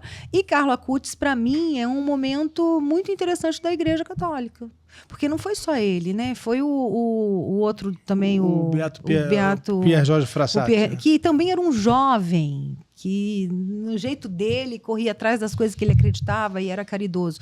Então, para mim, esses dois novos santos, e no nosso caso, Mato Grosso do Sul, puxando o saco para Campo Grande, do Carlo Acutis, é você mostrar que toda pessoa pode fazer o bem. Você pode viver a santidade. E não precisa deixar de ir pra festa, não precisa deixar de ir pra balada, de fumar seu cigarro, beber sua cerveja, sei lá, ouvir tua música alta, namorar, sabe? Porque os santos antigamente era tudo muito santo demais, né? O cara era casto, era aquela coisa, eu adoro São Francisco, pô, largou tudo, maneiro. Era um outro momento da humanidade. Entendeu? Esses dois, incluindo o Carlo Acutis, é da nossa geração. É o cara que o pai dele deu até entrevista o dia que meu filho morreu, chegou tanta gente no velório que eu não sabia nem o que ele fazia. Não sabia que ele ia ajudar uma comunidade, que ele ia lá fazer não sei o quê, que ele pegava a amizadinha dele e fazia as coisas. E, então, eu acredito que a gente precisa um pouco mais de humanidade, de empatia, sabe? E parar de querer postar. Porque o povo faz o bem e vai lá e tira foto. Estou doando uma casa. Então, para mim, já perdeu. Já perdeu, já. Sabe? Já está querendo holofote, já está querendo... Ai, você é muito legal. Não. Eu tenho aqui ó, uma das minhas tatuagens em latim, uma expressão romana, acta non verba. Faça e não fale. Para que eu vou ficar falando? O importante é o resultado da minha ação. É o que eu posso levar de bom para você, de transformador para a sua vida. E você fez muita coisa de boa na sua carreira, né? Muita coisa boa. Cara, todo mundo fala isso. Você sabe que eu nem olho muito para isso. Mas às vezes a gente não percebe, né? Não percebo. Aí tá a sua santidade, talvez. Não. Mas eu ter feito bem sem perceber. Eu acho que, assim, você sabe o que eu faço, Rodrigo? A gente se conhece, você sabe do meu jeito. Eu quero que as pessoas sejam felizes, que elas encontrem paz e que elas consigam viver o que é mais legal no mundo, que é o afeto. Olha, tem quanto tempo que a gente não se vê? Mais de 5 anos, né? Por aí. Mas a gente está se encontrando como se você fosse meu vizinho. Sim. De afeto, de carinho. De falar, que bom que você está bem, que bom que você voltou a morar no Brasil, que você está fazendo um monte de coisa e você, para mim, do mesmo jeito. Isso me alimenta. Não é dinheiro. Eu sou uma pessoa que eu não sei muito bem lidar com dinheiro. Inclusive, não sei botar preço no meu trabalho. É uma dificuldade monstra. Me dou mal pra caramba por causa disso. Porque eu nunca... não é a primeira coisa que eu penso. Já fiz muito trabalho, mesmo depois de ter saído da TV e precisando de grana, eu fiz sem cobrar, porque aí o instituto, não sei o que, não tinha grana. Falei, tá bom, eu faço assim mesmo. Vou lá e fiz, porque a importância daquilo, né, vira à tona. Então, eu acredito que na vida da gente, o legado da gente, não é só as obras que a gente faz. É o que a gente planta no coração das pessoas. É como as pessoas falam de você depois que você vira as costas. Eu acho que esse é o grande barato. Não sou tão boazinha assim. Tenho os meus momentos. Eu falo que eu tenho o meu lado Jedi e o meu lado Darth Vader. Tenho o meu lado Darth Vader. Mas esses dias eu achei uma ilustração da IA que eu achei maravilhosa. O Darth Vader no meio de um campo de girassóis fazendo coraçãozinho. Eu falei, sou eu! Ele colhendo uma florzinha, todo fofo. Porque a gente tem os nossos momentos. A gente é humano. Tem hora que você chuta o balde, entendeu? Mas eu acho que o grande barato é esse. Eu tô nessa vibe. Grande barato. Antes da gente terminar, eu queria aproveitar essa oportunidade para fazer algo que eu estou esperando há muito tempo, que é te pedir desculpas. Por que, criança? Porque você mandou o seu livro, ele entrou na minha mudança. E sumiu? No dia seguinte, e eu só fui achar 3 meses depois, 4 meses depois, quando já não fazia sentido falar dele. E eu fiquei com uma vergonha disso, fiquei com uma culpa disso. Então eu quero te pedir desculpa e te explicar, que eu nunca te expliquei o que aconteceu. Que fofo. Meu amor, muito obrigado. Estou muito feliz de te encontrar. Parabéns pela sua história maravilhosa, por tudo que você fez e continua fazendo. Obrigada. E você também. Você sabe que eu sou sua fã. Inspiração. Não, somos mutuamente. Adoro as suas publicações, os seus vídeos, tudo. Deixa eu te dar um beijo. Eu também. Morrer de calor, gente. A gente está a 30 graus. A gente está no 30. Mas você falou que aqui a gente esqueceu da parede.